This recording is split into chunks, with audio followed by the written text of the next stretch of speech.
Oi, pessoal! Dando continuidade às nossas aulas sobre bioquímica celular, hoje nós vamos falar sobre a mais importante molécula, que é a proteína. Vamos falar sobre proteínas hoje. Então, vamos lá. As proteínas são os mais importantes componentes estruturais da maioria dos tecidos, né? Quase tudo no nosso corpo é construído com proteínas, né? Funciona à base de proteínas. Por isso, a mais importante molécula, como eu falei para vocês no início. Elas podem ser empregadas como agentes de informações genéticas, né? Então, eu vou ter aí algumas proteínas que vão ser produzidas no meu corpo, que vão fazer o meu corpo funcionar, vão dizer como o meu corpo vai funcionar e como essas proteínas são produzidas a partir da leitura das informações contidas no nosso material genético, né? Por isso, agentes de informações genéticas. E elas também podem atuar como moléculas de imunização. Isso mesmo, os anticorpos que o nosso corpo produz, né, quando ele é atacado por alguns agentes infecciosos, principalmente vírus, são proteínas, né? São proteínas ali modificadas, mas são proteínas. Então, olha só a importância dessa molécula.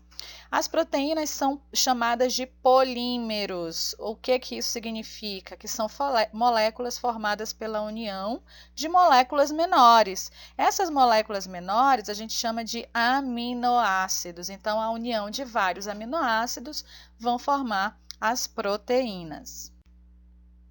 E o que são os aminoácidos, né? São as unidades formadoras das proteínas. Então, para formar proteína, eu preciso ter aminoácido, né? Como é que eu obtenho esse aminoácido? Através da minha alimentação. Cada vez que eu como alimentos ricos em proteínas, eu estou dando para o meu corpo a matéria-prima para a construção das minhas próprias proteínas, que são os aminoácidos, né? Essa matéria-prima é o aminoácido. O sistema digestório vai quebrar essas proteínas nas suas unidades menores. Quem são? Os aminoácidos. E eu vou ter aí 20 tipos de aminoácidos diferentes, né, na natureza. A característica dele é a presença de nitrogênio, né, na sua composição. É uma molécula orgânica, ó, tem carbono na composição, vai ter hidrogênio, vai ter oxigênio e vai ter nitrogênio na composição, né? O nitrogênio aqui fazendo parte dos aminoácidos.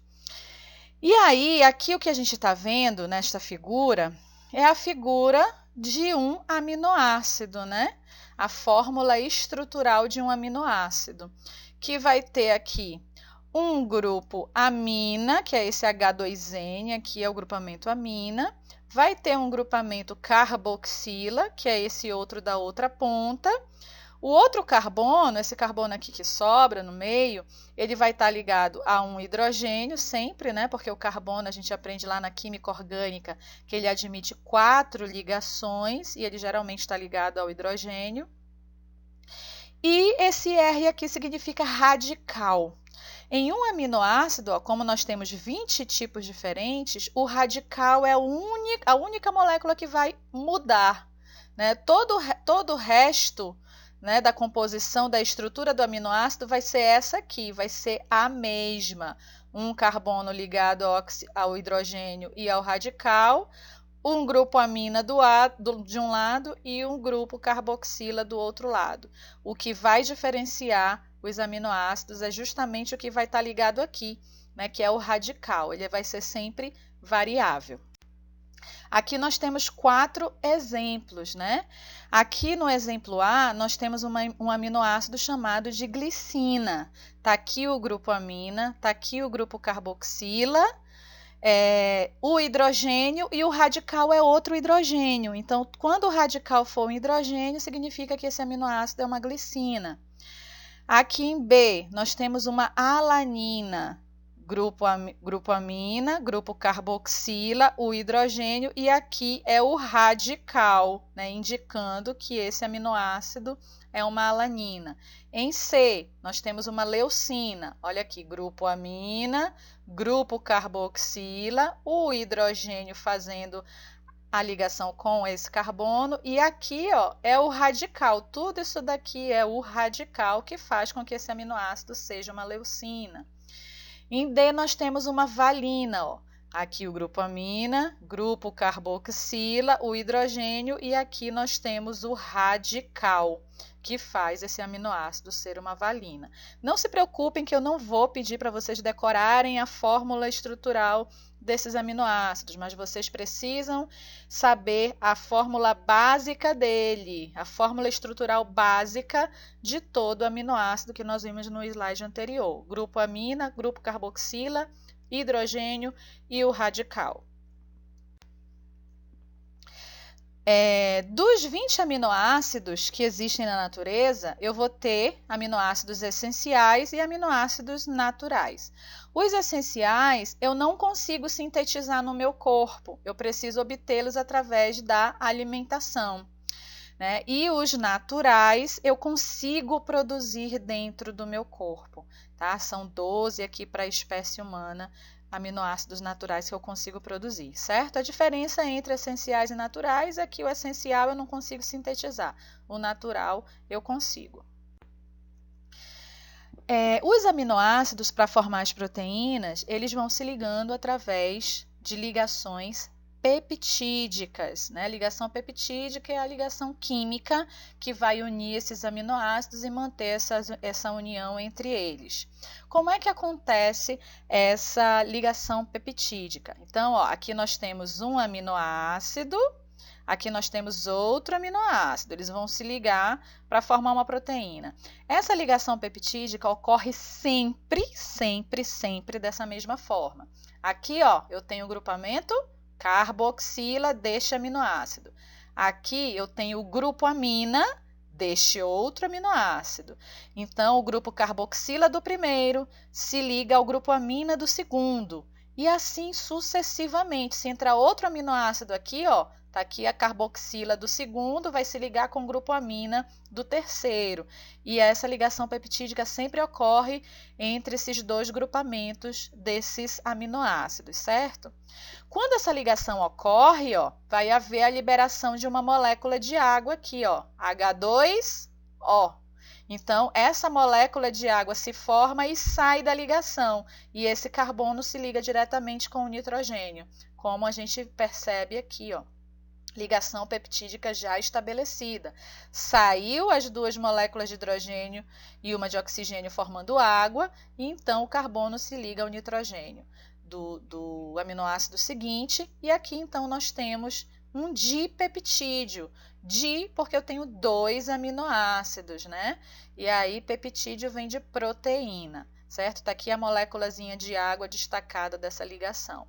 Então, a ligação peptídica entre os aminoácidos para formar proteína acontece dessa forma, tá bom, pessoal? Estrutura das proteínas, né? Conforme o número de aminoácidos que a proteína possui, ela vai ter uma estrutura espacial diferenciada, né? Então, ó, aqui nós temos uma sequência linear, né, que possui aqui 30 aminoácidos unidos, né? Até 30 aminoácidos nós temos a estrutura primária das proteínas, é uma estrutura linear, um filamento de proteína linear, ela não sofre dobras, né? Então, de 1 a 30 nós temos a estrutura primária. Estrutura secundária, aí mais de 30 aminoácidos. Quando começa a se encaixar mais de 30 aminoácidos, essa molécula de proteína começa a sofrer dobras, né, sobre si mesma. Então, a estrutura secundária, ela vai ter a forma de hélice. Olha só, uma forma de espiral, a gente chama isso de alfa-hélice, né? Por quê? Porque se estabelecem entre algumas moléculas aqui ligações que a gente chama de pontes, né? Pontes de hidrogênio que fazem com que essa molécula vá se encurtando. Por que isso? Porque essa molécula tem que caber dentro de uma célula. Se ela começar a inserir aminoácidos e ficar muito grande e linear, ela não vai mais caber na célula. Então, ela sofre dobras para diminuir o seu tamanho, né, para poder caber na célula. Então, essa é a estrutura secundária. Configuração espacial de uma proteína com estrutura terciária. Ela vai continuar, né, encaixando ali os aminoácidos. E aí, de hélice, ela começa a sofrer outras dobras, né? Na estrutura secundária, as pontes que se formam para que essas dobras consigam acontecer, chama-se pontes de hidrogênio. Aqui na estrutura terciária, nós temos dois tipos de pontes, a ponte de hidrogênio e a ponte de disulfeto. Olha aqui as duas pontes acontecendo, ó, entre os hidrogênios e oxigênios, é aqui a ponte de hidrogênio, e aqui entre enxofre, né, formando pontes de disulfeto. E aí, quando essas pontes se formam, além da hélice, né, essa hélice começa a se dobrar sobre si mesma, né, formando um aglomerado aqui de aminoácidos, tá? Então, essa é a estrutura terciária. O exemplo de estrutura terciária é o colágeno e a queratina, né? E as enzimas globulares também têm esse formato espacial aqui. Agora vamos para o último tipo de estrutura que as proteínas podem apresentar, que é a estrutura quaternária. O que é a estrutura quaternária? Aqui nós podemos ver, ó, várias proteínas globulares, né? Então, aqui nós temos várias estruturas terciárias unidas.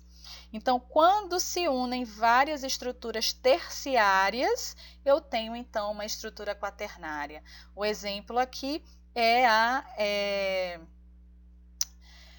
a proteína que está lá no interior das nossas hemácias, né? A hemoglobina.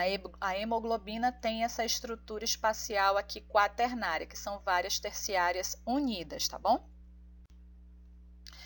Papéis biológicos das proteínas. Elas formam a estrutura das células e dos tecidos, né? Ela está presente aí na membrana plasmática da célula, das organelas celulares, formando meu tecido muscular, né? Então, papel estrutural, formando a estrutura.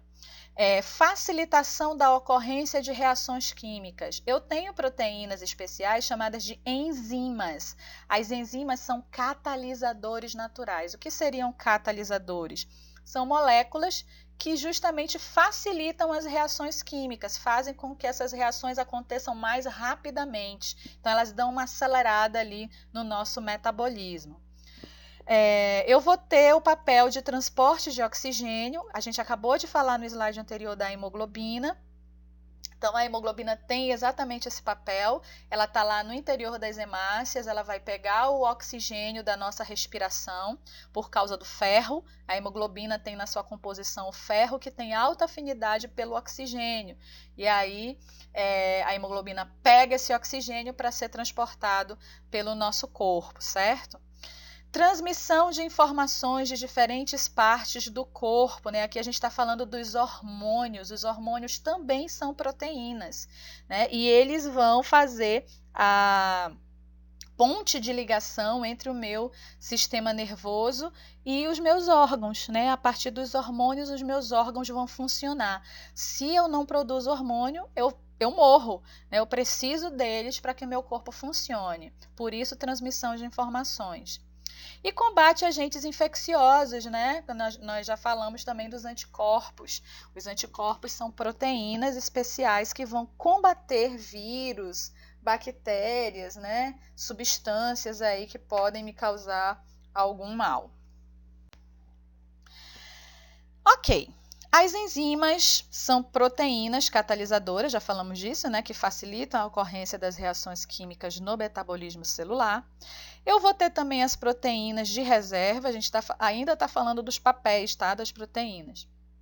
Nós vamos ter proteínas de reserva, como a albumina, a caseína e a lactoalbumina, né, quando o nosso corpo precisa de proteína, ela busca justamente, né, na minha corrente sanguínea, né, essas proteínas e na minha musculatura. Proteína de transporte como a hemoglobina, já falamos também. Lá no músculo nós temos as proteínas contráteis, que fazem com que os meus músculos se contraiam para que haja o movimento do meu corpo. Essas duas proteínas trabalham em conjunto, são a actina e a miosina. Eu vou ter as proteínas protetoras, como o fibrinogênio. O fibrinogênio participa da coagulação sanguínea. Proteínas de papel estrutural também já falamos, e os mensageiros químicos são os hormônios, também já falamos, tá? Desnaturação das proteínas. O que é isso? Em certas ocasiões, as proteínas, elas perdem a sua estrutura espacial, né? Aquelas que sofrem dobras e tal, porque são muito grandes, essas dobras acabam se desfazendo por algum motivo que a gente vai já ver quais são. Isso é a desnaturação, ela perde a sua forma. E perdendo a sua forma, ela também perde a sua função, ela para de funcionar. Se for um hormônio, por exemplo, que for desnaturado, ele perde completamente a sua função. E eu posso ter muitos problemas de saúde por conta disso. Mas o que leva à desnaturação dessas proteínas para elas perderem a sua função? Está aqui, ó. Elevações acentuadas de temperatura, alterações de pH e presença de algumas substâncias como ureia e ácidos no meu sangue. Então, isso tudo influencia na ação das proteínas. A temperatura, por exemplo. A temperatura do corpo humano é em torno dos 36 até 37 graus, é considerado normal, certo? E aí, se passar disso, a temperatura subir demais ou cair demais, ocorre a desnaturação das proteínas, elas vão perdendo o seu formato espacial e, consequentemente, vão perder a sua função. Alterações do pH também. Vamos lá para o sistema digestório. Na minha boca, o pH é neutro. Eu vou ter enzimas digestivas na minha boca. Enzima é uma proteína. Se o pH da minha boca não estiver neutro, significa que essa enzima vai desnaturar. No estômago, o pH é ácido, eu tenho uma enzima lá no estômago que digere proteína. Mas se o meu estômago, por alguma razão, não estiver no pH correto, essa enzima vai desnaturar e perder a sua função, eu não consigo digerir proteína. E assim vai, né? No meu intestino, o pH é alcalino. Então, eu vou ter enzimas ali que só atuam no pH alcalino. Então, qualquer alteração do pH, essa enzima vai desnaturar, vai perder a função, não vai funcionar. E a ureia e os ácidos também interferem, né? Vão interferir aí, desnaturando essas proteínas. Quando uma proteína sofre modificação na sua configuração espacial, ela perde as suas propriedades biológicas naturais. Nesse caso, dizemos que ela sofreu desnaturação. Ok, vamos lá para as enzimas então, né? O que são as enzimas? São proteínas que atuam como catalisadores biológicos. Já falamos o que significa catalisador biológico. Elas podem ser formadas por uma ou mais cadeias polipeptídicas e algumas enzimas só vão atuar quando estão ligados com alguma partícula, que pode ser um íon metálico, né, como zinco, ferro, magnésio, sódio, potássio, ou com uma molécula orgânica, como uma vitamina, por exemplo. E aí, quando essa enzima está ligada a um íon metálico, ela é chamada de cofator. E quando ela está ligada a uma molécula orgânica, ela chama-se coenzima. Então, percebam, nós precisamos de sais minerais, nós precisamos de vitaminas, que são ingeridos através da nossa alimentação equilibrada, para a gente ter, né, esses elementos para se ligarem às nossas enzimas e fazerem com que elas funcionem. Faltou algum desses itens, alguma enzima vai deixar de funcionar e eu vou ficar doente. Olha a importância da alimentação balanceada aí. Ação enzimática. A energia de ativação aumenta o estado energético dos reagentes, que entram no estado energético maior, estado de transição ou complexo ativado. O que é isso? Então, eu vou ter ali algum reagente que vai precisar ser quebrado para eu obter produtos no final, certo? Se eu não tivesse a enzima, essa reação química para eu formar os produtos desejados lá no interior da célula seria muito lenta. Olha só, a energia de ativação necessária para ocorrer essa reação química até os teus produtos ia ser muito maior. né? E aqui nós temos essa outra linha aqui no gráfico mostrando essa mesma reação com a enzima. Eu vou precisar de menos energia de ativação para que a reação ocorra e aí ela ocorre mais rapidamente. E eu tenho meus produtos com mais rapidez, né? Então, a ação enzimática, justamente como catalisadora, como aceleradora das reações químicas, está expressa aí nesse gráfico. Quando o catalisador é uma enzima, os reagentes são chamados de substratos. E essas enzimas são altamente específicas, existe uma enzima para cada substrato. Isso a gente chama de modelo chave e fechadura. Aqui na tabela, nós vamos ver aqui a enzima, chama-se sacarase. O substrato que ela vai quebrar é a sacarose. Olha só a terminação, ose, ase. Terminação ase indica enzima, terminação ose indica substrato. E aí a sacarase vai se ligar na sacarose e vai quebrar essa sacarose em glicose e frutose. Nós já vimos isso na aula anterior sobre carboidratos, tá? Mesma coisa a lactase, ó. Vai se ligar a lactose para quebrar a lactose em glicose e galactose, e assim por diante, né? Então, esse modelo chama-se chave fechadura. Eu tenho uma enzima para cada tipo de substrato. A lactase nunca vai se ligar com a sacarose, tá? A sacarase nunca vai se ligar com a lactose. Aqui nós temos exatamente uma imagem mostrando o modelo chave fechadura. Aqui eu tenho a enzima, no caso aqui a enzima sacarase, e aqui eu tenho a sacarose que precisa ser quebrada.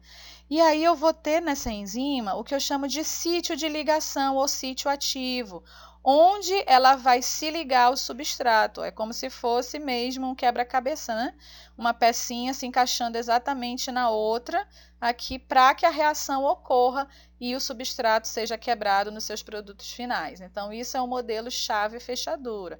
Especificidade enzimática em relação ao seu substrato. Fatores que afetam a atividade enzimática são aqueles mesmos fatores que alteram, né, as proteínas e desnaturam as proteínas. Tá? Aqui nesse primeiro gráfico, nós temos o efeito da concentração dos substratos. Ele fala sobre a velocidade, né, de atuação da enzima. O substrato está ali para ela quebrar, ela vai começar a se ligar nesses substratos, mas aí quando a concentração do substrato chega no nível que a gente chama de ponto de saturação, a velocidade dessa reação não sobe mais. Ó. O gráfico ele estabiliza, que a curva estabiliza, a velocidade da reação não sobe além desse ponto aqui. Pode jogar o quanto de substrato você quiser, que a enzima ela vai trabalhar no tempo dela, certo? Efeito da temperatura, né, vale para a proteína também, né? Existe uma temperatura ideal para a enzima atuar, né? Onde ela vai atuar na sua velocidade máxima, que é aqui em cima da curva, ela vai começar a subir, né? A velocidade da reação química, e aí quando chega aqui é o seu ponto máximo. Se eu tiver qualquer alteração, né, de temperatura, acontece isso com o sítio de ligação. Ó, ele perde a sua forma e não consegue mais se ligar com o substrato. E aí a atividade enzimática cai. Tá? Temperaturas acima do ponto ideal ou abaixo do ponto ideal, não existe reação química. Efeitos do pH, a mesma explicação que eu dei para a proteína vale aqui. Ó, eu dei exatamente esse exemplo aqui do sistema digestório. Nós temos essas três enzimas aqui que atuam no nosso sistema digestório. Pitialina vai estar lá na boca, tripsina vai estar no intestino e a pepsina vai estar no estômago. Pepsina atua em pH ácido, então o pH ótimo para ela atuar é 1,5. Tripsina atua em pH alcalino, então o pH ótimo para ela vai ser o 8,5. E a pitialina atua em pH neutro, que é o pH ótimo para ela é 6,5, né? Então, se tiver esses pHs aqui, nesses 3 locais, vai estar ótimo. Ela vai atuar, a velocidade vai subir, ela vai fazer rapidinho a reação química, né? E depois ela para. Se tiver alguma alteração no pH, né, para mais ou para menos, a enzima desnatura e não funciona.